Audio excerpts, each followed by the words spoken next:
Craft. Good afternoon. To mark the last day of Made in America Week this afternoon, the President will welcome several living survivors of the attack on the USS Arizona at Pearl Harbor and their families.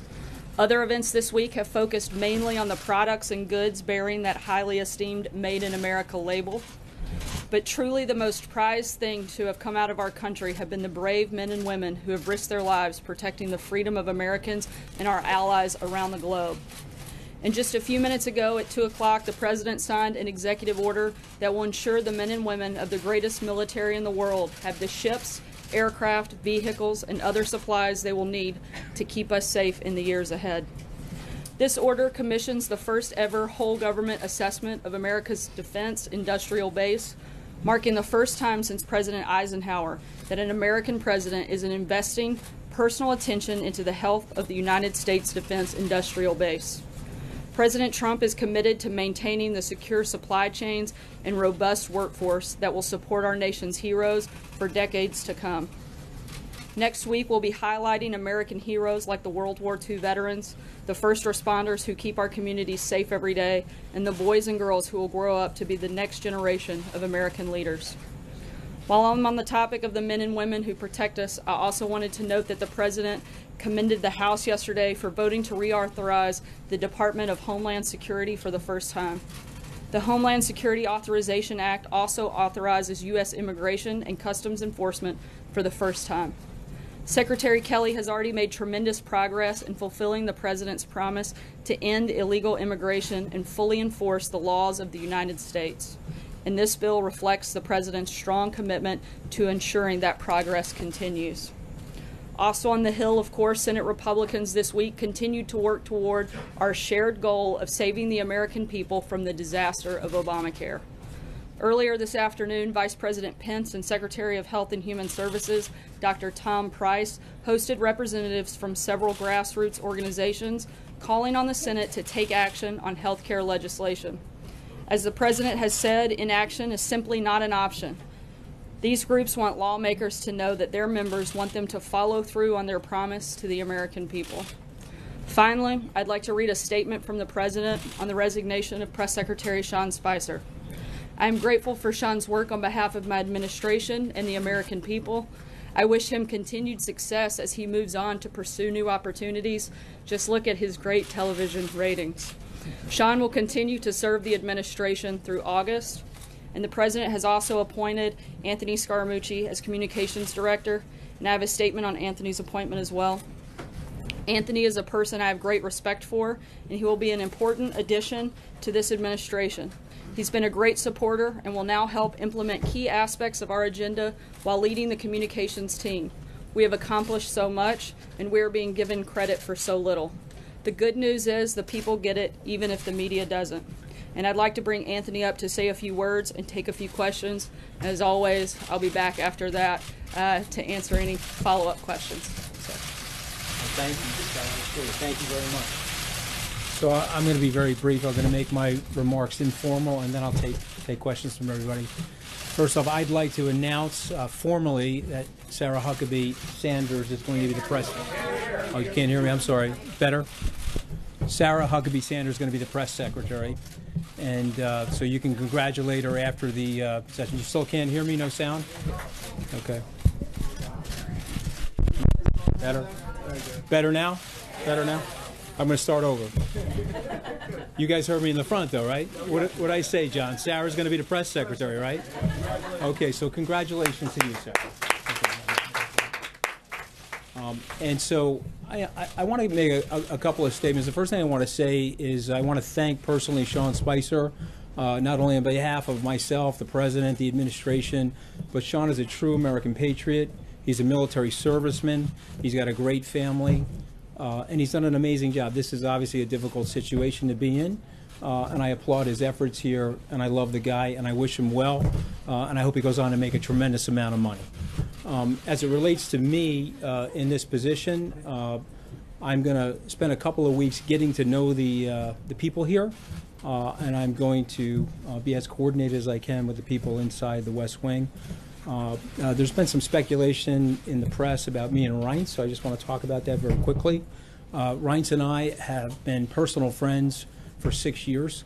We are a little bit like brothers, where we rough each other up once in a while, which is totally normal for brothers. There's a lot of people in here that have brothers, and so you get that. But he's a dear friend.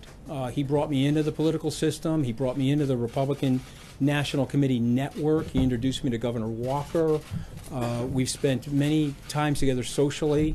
A lot of people are not aware about this, but after the Romney campaign, I invited Reince into Skybridge. I think it reflects poorly on Reince that he didn't take my offer to come in and be our chief operating officer. But I say that in jest, obviously. And so what I want you guys to know is that he was my first call this morning. I met with him before we sat in the Oval Office, and we are committed as true professionals to the team and the process of getting the administration's message out. And I think that's going to be one of the big goals for us.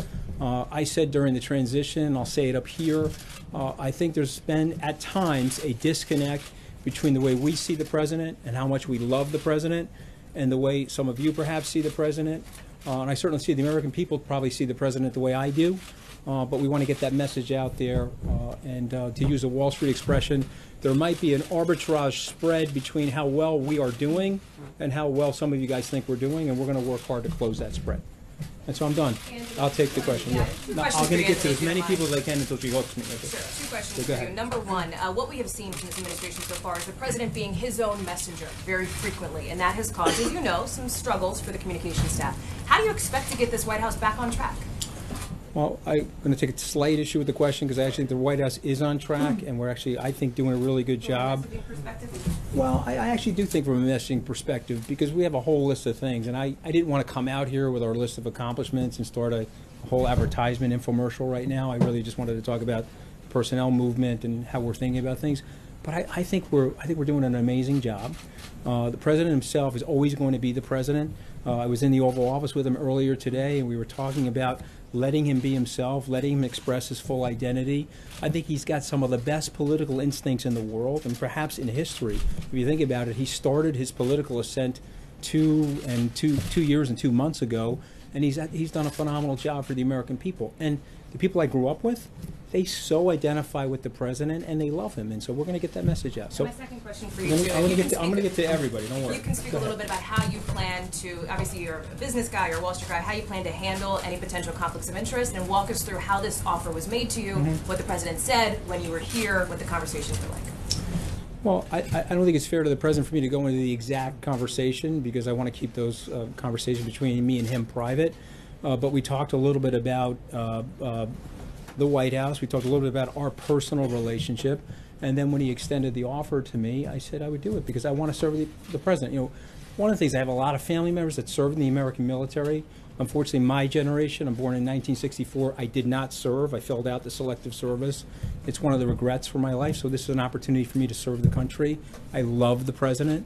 I obviously love the country. Look at my life experience here in the country. And so it's an honor to be here. It's an honor to stand here, actually. In terms of my personal business conflicts? Correct, yeah, so I have worked with the Office of Governmental Ethics to take care of all of my business conflicts. My start date is going to be in a couple of weeks, so that it's a 100% totally cleansed and clean. And I don't see an issue with it. The Office of Governmental Ethics doesn't see an issue with it, nor does the White House Counsel. So, but you know, here's one thing I want to say about this, though.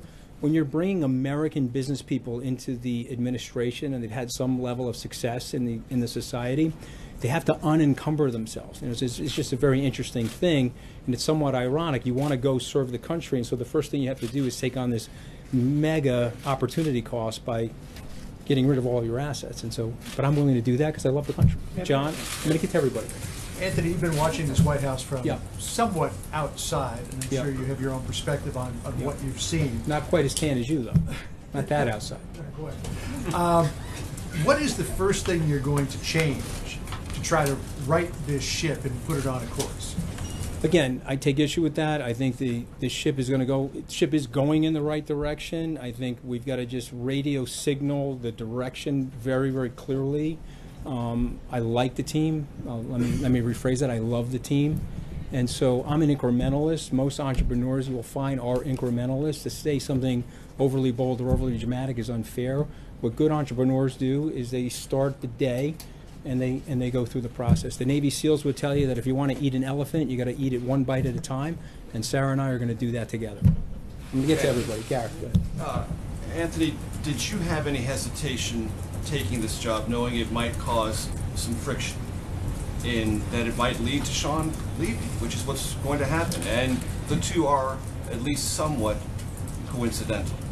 And did you have any hesitation about how you would relate to the rest of the White House staff if you came in under those circumstances? Okay, well, listen, you know, remember, I'm a business person, and so what happens in business a lot of the times is you have some rotation in personnel as you're making changes, and you have lifestyle choices that people are also making. I would love to have Sean here. Sean decided that he thought it would be better to go, and for me, as it relates to Sean, it speaks volumes to who he is as a human being, who he is as a team player. Okay, so his attitude is, if Anthony's coming in, let me clear the slate for Anthony, and I do appreciate that about Sean, and I love him for it. But I don't have any friction with Sean. I don't have any friction with Reince. This is the White House, the United States of America, and we're serving the president. And I want to make sure that our cultural template is that we put the president's agenda first, which is perfect for the American people, and we serve his interests. And so if we have a little bit of friction inside the White House as a result of that, it's okay. We can all live with that. I'm a business person. I'm used to dealing with friction. You were a significant player during the transition. Was it disappointing that you did not land a post here from the get-go? Again, I would say as an entrepreneur, you have to be accustomed to setbacks. I've had a series of setbacks in my life, which I've written about. I wrote a best-selling book, and if you don't believe me, you can come into my basement. I'll show you every copy in order to get it to be a best-selling book. And so I'm very honest about mistakes that I've made and setbacks that I've had.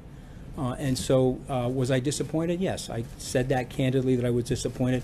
But I love the president, and I'm very, very loyal to the president.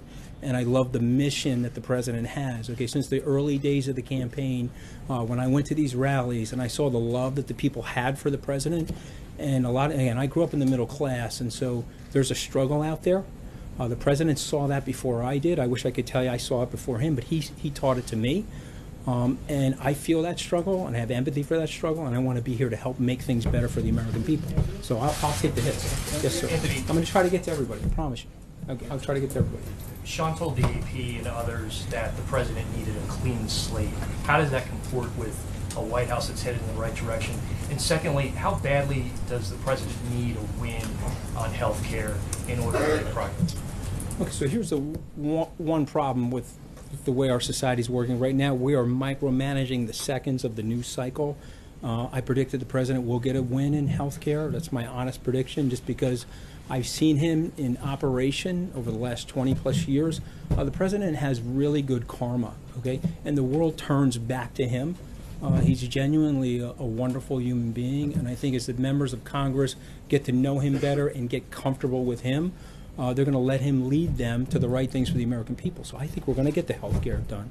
I also think we're going to get tax reform done. And whatever else is on the president's agenda, we're going to work very, very hard, very studiously here to make it happen. So I see the cameras are back. Will you commit now to holding regular on-camera briefings, sir? If she supplies hair and makeup, I will consider it. Okay, but I need a lot of hair and makeup, John. Okay, but I don't know. Maybe. Well, I think not at all. This is the press secretary. I'm up here today only because I think it was the first day we made a mutual decision that would make sense for me to come up here and try to answer as many questions as possible. But and the answer is we may. I have to talk to the president about it. I like consulting with the president before I make decisions like that. Go ahead, John. And I know you've been one of the president's strongest supporters for a while now. But does he know what you said about him back in 2015 when you said he was a hack politician? God, he brings it up every 15 seconds, okay? One of the biggest mistakes that I made, because I was an unexperienced person in the world of politics, I was supporting another candidate. I should have never said that about him. So, Mr. President, if you're listening, I personally apologize for the 50th time for saying that. But here's the wonderful thing about the news media. That was 3 minutes of my life. He's never forgotten it, and you've never forgotten it. But, I hope that someday, Mr. President, you will forget it. Okay, let's go to the next question. Can I just do one more just quick? Go ahead, John. There's been a question about credibility, some things that have been said in this room. Let me ask you a variation of what I asked Sean Spicer on his first day. Is it your commitment to the best of your ability, give accurate information, the truth from that podium? I mean, I sort of feel like I don't even have to answer that question. I hope you can feel that from me, just from my body language. That's the kind of person I am. I'm going to do the best I can. going to get to everybody. Go ahead. Anthony, you mentioned your relationship with Reince. Was he involved in offering you this position? Was he consulted by the president ahead of time? Yes, he was consulted. He was involved in the thing. There's a lot of speculation in the press about the timing and so on and so forth. And so what I'm here to tell you is that we're a team. Now, if you walk us through how the job was offered, like I said, I think some of this stuff, it's unnecessary to go into that granular detail, because then, you know, it's almost like the book The Circle, where you're wearing like a police camera on you when you're having conversations. I don't think that's fair to the president. But here's what I would tell you, okay? I'm a team player. I've played team sports my whole life, at least as a kid, and I believe that you have to subordinate yourself to the greater good of the team. And if teammates don't have disagreements about certain things, then they're not going to get to the championship. You've got to get together and, you know, mix it up a little bit from time to time. I have no problem mixing up with these guys. I love these guys. I respect these guys. Is it perfect every single day? Tell me whose life is perfect every single day. But here's the commitment that I'm making to you and to the American people and to the president, that I'm here to serve him and I'm here to serve the people inside the West Wing. Sarah. Follow up on John's question. Are you committed then to regular televised briefings and having a transparent relationship with the press? Okay, and again, I obviously am committed to being transparent because I'm standing here, but I'd like to talk that over with the president, and we have a new press secretary. I'd like to talk it over with her, and then we'll get back to you on that. But listen, I'm standing right here. I'm going to try to answer every question. Sarah, go ahead. So, two quick questions. The first one, obviously we know the president has been feeling under siege with the Russia investigations, both at the Department of Justice, but also on the Hill. Do you feel like he was feeling exposed? He didn't have people adequately coming to his defense? Is that part of the reason that we have you here today? No, I don't think so. So one of the things that I'm doing today is I sort of didn't have my White House counsel briefing before I'm having the press briefing. So I want to limit my remarks related to the Russia situation and things like that. But here's what I tell you about the president. He's the most competitive person I've ever met. Okay, I've seen this guy throw a dead spiral through a tire. I've seen him at Madison Square Garden with a top coat on. He's standing in the key and he's hitting foul shots and swishing them. Okay, he sinks 3-foot putts. I don't see this guy as a guy that's ever under siege. This is a very, very competitive person. Obviously, there's a lot of incoming that comes into the White House, but the president's a winner. Okay, and what we're going to do is we're going to do a lot of winning. Just one other question, just in terms of the relationship that this press operation has had with news outlets. I mean, they've made a habit of calling news outlets they don't like fake news, calling stories they don't like fake news, calling errors that were then corrected, using that as an example to call entire news outlets fake news. Is that the kind of relationship you want with media outlets? What kind? How do you envision the relationship? Again, I want to speak for myself right now, because I don't. It's my first day on the job. I got to get familiar with everybody, get direction from the president. But I had a personal incident with your news organization, and I thought I handled it well. You guys said something about me that was totally unfair and untrue.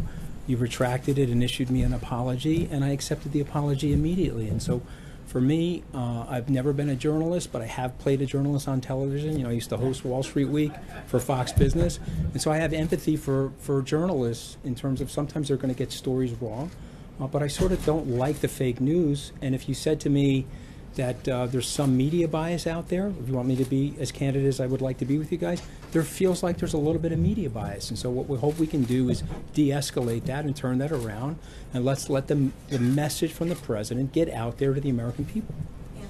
Yes, I'm really going to try to get there. How you doing, Maggie? The president, welcome. The president is known to see himself as his own best spokesperson, his own best messenger. That was clearly a challenge that Sean had at this podium. How do you plan on navigating that differently than him or Mike Dubke or anybody else? Well, look, here's what I would say. Okay, again, I thought Sean did a very, very good job. He's a very articulate person. He's had 30 years in communications. I would imagine that there are people here that are going to be super excited when he lands in a job that he really likes. And he'll be a very effective communicator for wherever he goes. As it relates to standing at the podium, I think everybody has their own individual personality. I do believe that the best messenger, the best media person, the most savvy person in the White House is the President of the United States. And I'm frankly hoping to learn from him as well as learn from Sarah and other people here. How would you characterize Is your relationship with the president? How long has it lasted? How far back does it go? How So old is it? he's probably not going to remember this, but the first time I met the president, and again, he was a name brand even back in the day. I was 31. Michael Fascitelli was a close personal friend of mine. We were at Goldman Sachs together.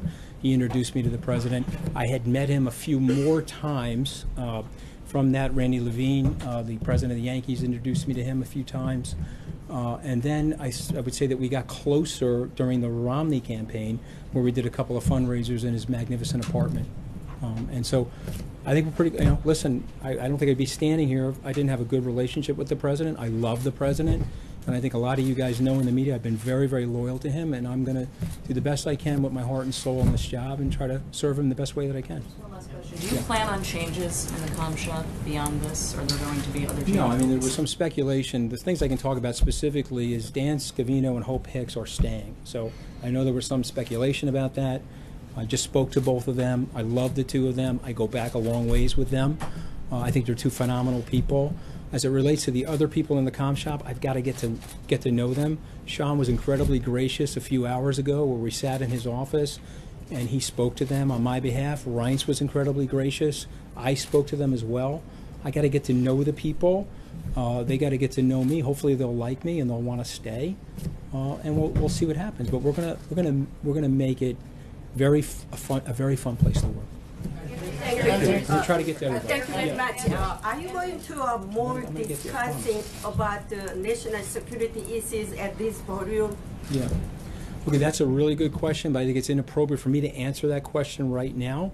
And so unfortunately, I have to get back to you on that because I got to get some direction from General McMaster and the president.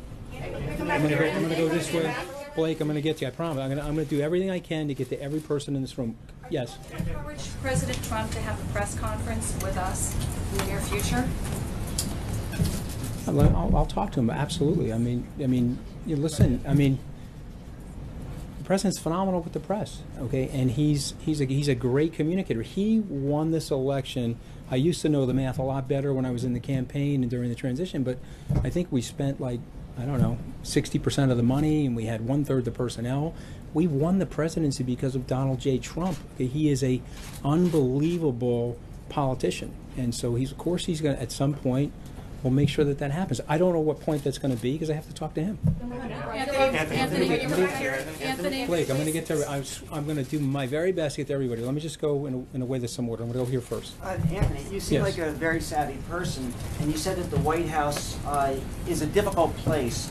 How are you going to handle a couple of things? When did I say that? I mean, I probably said it. No, I said. Let me explain that. Okay, let me be specific. It's a difficult place because here's what happens. Okay, it's a little cramped in there. You've got a lot of reporters from international news agencies, and it's a difficult place because you're trying to get a job done, but you're sitting inside of a fishbowl. And so that's what I mean by it's a difficult place. I don't mean it's a difficult place to work in terms of the people. I think what you'd find is that there's a lot less palace intrigue than's getting reported about. And so, but that does create some tension and anxiety, and I'm going to work alongside of my peers here to reduce that tension and anxiety because we all genuinely like each other. But how are you going to handle? How are you going to? My question. How are you going to handle when a crisis or a big thing comes up, and you put a very sophisticated message out at night, and the president in the morning tweets something very different? Okay. And are you willing to say you've made a mistake? Okay. So 2 questions there. Oh, well, listen, I took trial advocacy at Harvard Law School, a little name dropping there if you don't mind, okay? And so I'm not going to answer that because that's a hypothetical, and the first thing they teach in trial advocacy is not to answer a hypothetical. But here's what I will tell you, okay? I love the president, and the president is a very, very effective communicator, and he'll use social media. I think he's got if I get this wrong, I know I'm going to hear it from him, so I hope I don't get it wrong. He's 113 million or 114 million. I know he's picking up about 300,000 followers a day, God bless him. And so to me, I think it's been very effective use of reaching the American public directly. And so, listen, I welcome him continuing to do that. I think it's very, very important for him to express his identity because what I have found when I travel around the country, people love him.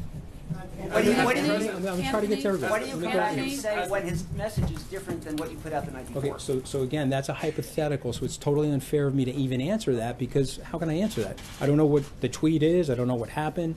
It's just unfair. And so you learn that early in law school not to answer that question. Go ahead, I'm sorry. Express any frustration to you at all that a lot of these briefings have been off camera? And since he wants to get his message out, wouldn't he believe to put them on camera would be beneficial? He hasn't expressed that to me, so I don't know his opinion on that, so I can't answer that question honestly. How involved in the day-to-day operations of the press department will he be going forward? As much or as little as he wants to be. I mean, he's the President of the United States. I'm here to serve him. I'm certainly going to do my very best to communicate to him what I think is the most effective strategy for him to get his message out to the American people and to the global community. But it'll be as much or as little as he wants to be. You know, he did, you know, give me the orders today that I'm in charge, and I report directly to him, and I'm going to do my very best to serve him. So as much or as little as he wants. Just to follow on that, yes. Your relationship with the Chief of Staff, Mm-hmm. is he your boss, or do you report directly to the President? Okay, so I'm going to let Reins answer that. I have no problem working for Reins. I can only speak about my management style, okay? I have been on Wall Street for 29 years. Nobody has ever worked for me. People work with me. I believe in a lot of collaboration. I think if you do that, it's very, very empowering for people. I have no problem working for Reins. The President said I report to him directly. But listen, you guys are going to be very, very surprised about the relationship that I have with Reins and the closeness that we're going to have in terms of working to serve the President. And so he's the Chief of Staff. And so it would be foolish of me not to communicate with him, not to relay to him every single thing that I'm doing. Yes. Do you stand by some of the factual claims that have been contested, that have been made by this administration? 3 million illegal votes cast for the president's opponent. Do you endorse all of those statements of fact that have been made? Okay, so it's a little bit of an unfair question because I'm not up to speed on all of that. So I'm just candidly telling you that. Said 3 million people voted illegally. Okay, so stand by that or not? So if the president says it, okay, let me do more research on it. My guess is that there's probably some level of truth to that. I think what we have found sometimes, the president says stuff. Some of you guys in the media think it's not true or it isn't true. It turns out it's closer to the truth than people think. So let me do more homework on that, and I'll get back to you. I'm feeling the hook here. I can feel the hook here. So I want to answer. Is it okay to answer a few more questions? Let me get to Blake first, okay? Let me get to Blake first, and I'll go to the other people. Thank you. Congrats on the new job. Question for you. You really congratulating me on the job? It's a new job. Congrats. You've gone through your past, law school, business, finance, but you've never held a communications type role. What would you say to your critics who say he's never done anything like this and this is the White House? Secondly, if you can just lay out kind of why you wanted the job, and thirdly, before you go, why you chose immediately right off the bat Sarah to be the press secretary. Well, I want to start with Sarah first. Okay, so the president loves Sarah. He thinks she's doing a phenomenal job. I agree with him. I think Reince Priebus and other members of the staff agree. And I'm super proud to work with her. And I think she's going to be phenomenal as a press secretary. As it relates to me, I think that you will find in my background and my career, I have a lot of communications experience. And I spent a lot of time on television. I spent a lot of time shaping the message for my old firm, my predecessor firm. And so time will tell. But here's something I will tell you about myself. There's a lot of stuff that I don't know, and so I'm going to lean on people like Sarah and other people to help me be the best that I can possibly be. I'm going to take one last question. I'm going to take this question right here, right? I'm getting the hook, right? So I'm going to take this last question. Yeah. Can I follow up on what Blake was asking you? Two questions. Because of your legal background and the fact that you mentioned the White House counsels, can you explain to us what role, as someone who's been trained in the law, you plan to play in communications, interacting with the president's legal team, dealing with the Russia investigation? Yeah. And then secondly, can I add on, most analysts who have ever looked at White House communications have, in academia or historians, have said that when a president says that he has communications problems, what he has is usually policy and political problems. You're arguing that we're not understanding in the United States how much the president should be appreciated and how much you love him. But can you describe to us how much you think that it goes beyond that concept and that the president has political and policy problems? Okay, so let's start with the first question. Just repeat, the first question was what again exactly? So, legal, you're going to interact with the president's legal team in what way? That's a good question. And so I'm close personal friends with Jay Sekulow. I have a relationship with John Dowd. And I'm going to work with Don McGann and other people to just make sure that we're on message and we're handling ourselves in the most appropriate way possible. That's the best I can say about that. Do I know Ty? I've not met Ty. I don't know Ty. And so then the follow-on was communications problems versus policy and political problems, and the way you see that in the context of this presidency. Well, long ago, Teddy Roosevelt said that the presidency is a bully pulpit, and that the president has a great gift, and that he's able to control the news cycle and able to control the messaging. And so I think if we get super coordinated around here with the president, and we go back to what he did, some of the great successes that he had in the campaign, in the transition, and even in the presidency, frankly, is delivering that message directly to the American people. And so, to me, I think the policies are fantastic. I think he's done a phenomenal job. I think Sarah read something that I totally believe, is that he's doing a phenomenal job, and we just need to get it out there a little bit more aggressively, and we're going to try to do that. I got to go, right? I'm going to take one more. Right there. Thank you very much. You've talked several times about your relationship with Reince Priebus and Hope Hicks and some of the rest of the communication staff. Can you talk about your relationship with Steve Bannon? He's said to have had strong objections about you taking this job as well. And then I have one other thing. All right, so I'm on the record. I've been interviewed about Steve, and he's one of the smartest people that I know. I think that he was instrumental in helping us win the election. He's got a strong personality. I have a strong personality. We didn't really overlap at Goldman Sachs, but we both worked there at a period of time. And there was something great about that culture back in yesteryear. Maybe it's true today, although I've been out of Goldman for 21, 22 years. But there were two great things about that culture. The first thing was that you subordinated yourself to the team, even if you had disagreements. And the second thing was that the legendary John Weinberg, who's now deceased, once said, "Some people grow, other people swell." Okay, and it's a great line to think about yourself. And so for me, I want to keep my head in the game, I want to keep my ego low, and I want to work with Steve Bannon as closely as I possibly can. I have a huge, enormous amount of respect for him. And then the other, the other thing was, Sarah says I can keep going, so I'm going to keep going. You said that you don't need to write the ship, that you guys are doing great work, but the president has a 38.8% approval rating in his second quarter. That's historically low.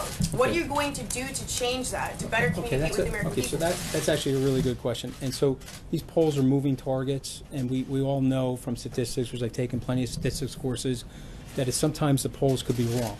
We do know that. That's Gallup's average. All right, so we're going to use Gallup's average, but we were using averages during the campaign, and people said we were going to lose, and we ended up winning. And so what I would say about polls is that they're a barometric pressure reading for right now today, but the American people are actually playing a long game, and I think they really, really love the president. And when you look into the individual state-by-state polls, you can see the guy's doing phenomenally well. And so it's indicating to me, at least me personally, that the president is really well loved. There seems to be a disconnection in terms of some of the things that are going on, and we want to connect that, Sarah and I, best of our capability, and so that people feel great about what he's doing. I feel great about what he's doing, and I want, well, maybe you're not going to feel great, I don't know you, but I want the American people in general to feel great about what he's doing. I'll take the question. Well, if she says I can keep going, I'll keep going. Go ahead. Thank you, Anthony. There have been reports about General McMaster having disagreements on policy over Russia. Can you say that there will be no other high-profile resignations or exits from the White House staff? Yeah. So that, again, another hypothetical. I honestly cannot answer that one way or the other, although I have an enormous amount of respect for General McMaster. I just don't know the situation. I'm not going to answer it because I don't know. You said you're going to work with the legal team and messaging as it relates to Russia. Where have they... I mean, maybe I specifically said that I haven't been briefed yet by the White House counsel about what is appropriate to talk about from this podium, and so therefore I don't want to take any questions related to Russia. Okay. So, well, I'd like to ask you though, if is the strategy that seems to be coming from this White House now in going after Robert Mueller's credibility the right one? Okay, so again, that's sort of in that zip code of, like, the legal team, and not really in Sarah or my zip code, so I just want to stay away from the question. It is a messaging question. It's actually very complicated, and I don't want to bore all the people here with the legal details related to it, but I just think it's important for me on my first day standing up here that I don't go in that direction. So I'm not going to answer the question, not because I'm not trying to be forthcoming. I just think there's legalities there that I don't want to touch.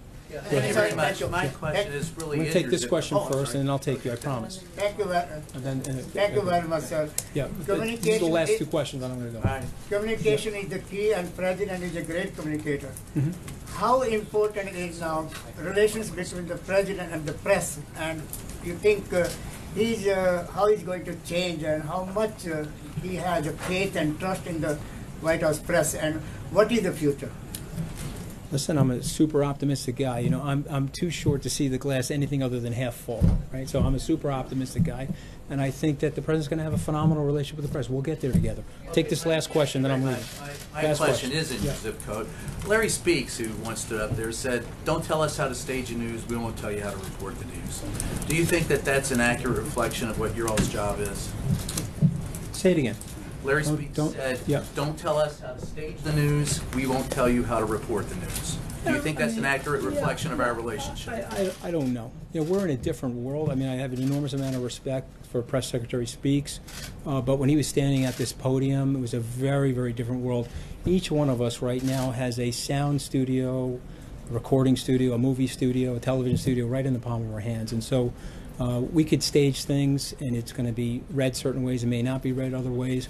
But I know what Sarah and I are going to work on is reaching as many people as we possibly can for today's era. And so maybe he was accurate in the 1980s, but Sarah and I will think of something cute to say once we start working together. She wants to give me the hook. She wants to give me one more. I'll take it. Okay. Yeah. The president tweeted that it's impossible for his communications team to know what's in his head at every moment. Yeah. How are you going to make sure that you are on the same page as this president? What have you said to him about the need to know what he's thinking and where he stands as it relates to policy? Listen, I know, you know, I'm not going to speak on behalf of the president. I just feel like I have a close relationship with him. Sarah has a close relationship with him. And I think it's super important for us to let him express his personality. It has been a very successful life experience for President Trump to be President Trump. And so let's let him do that.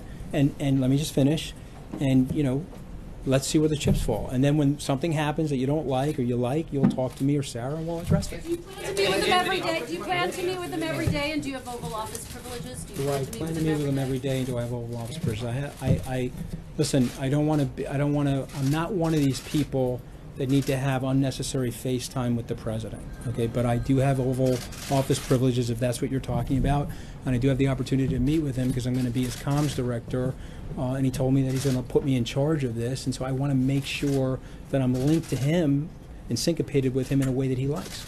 And so I'll meet with him, but I don't want to waste his time and sit in the Oval Office unnecessarily. Thank you. Thank you.